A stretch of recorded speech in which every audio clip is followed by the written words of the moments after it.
जय सियाराम मंडळी. आता आम्ही निघालो होतो मंदिराकडे जाण्यासाठी, मुख्य मंदिराकडे. तर इथे वाटेत आम्हाला हे बाबा भेटले होते. ते त्यांचे अनुभव सांगत होते आणि त्यांचे जे सोबत होते ते इकडे प्रसादालयामध्ये समोरच सेवेसाठी होते. तर ते 4 दिवसापासून सेवेला इकडे आले होते.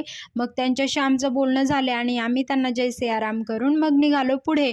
तर बघा आपलं मुख्य मंदिर हे आहे. मुख्य मंदिर तसं आपले प्रभू रामचंद्रांचं मंदिर आहे. हे आहे आपलं विष्णुदेवांचं मंदिर, गजानन माऊलींचं. तर हा आहे रथासारखं हे मंदिर आहे. पुढून पण मी तुम्हाला दाखवते. आणि नाणीज धाममध्ये आल्यानंतर आपल्याला खूप सुंदर असं वातावरण बघायला मिळतं, कारण हा आहे कोकण आणि इकडे खूप झाडं वगैरे आहेत. थंडी तशी इकडे आल्यानंतर आत्ता नव्हती, खूप कमीच होती तशी. मग आम्ही आलो मुख्य मंदिराच्या इथे आणि इथून दर्शन घेऊन आम्ही जाणार होतो आपलं जे प्रभू रामचंद्रांचं मंदिर आहे तिकडे.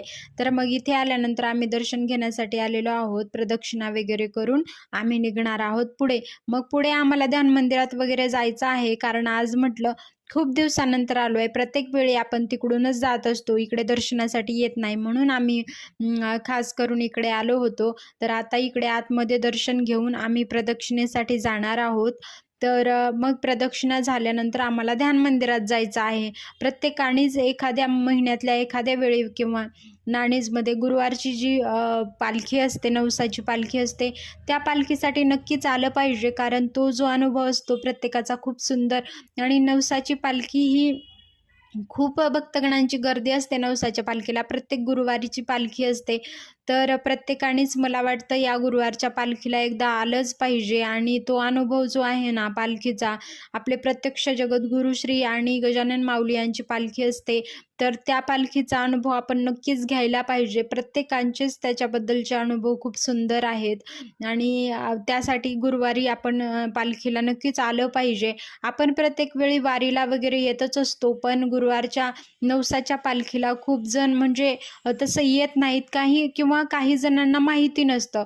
तर मला पण आत्ताच काही दिवसांपूर्वीच माहिती झालेलं होतं, म्हणून मी म्हटलं की आपण प्रत्येक महिन्याच्या एखाद्या गुरुवारी तरी नक्कीच आलं पाहिजे.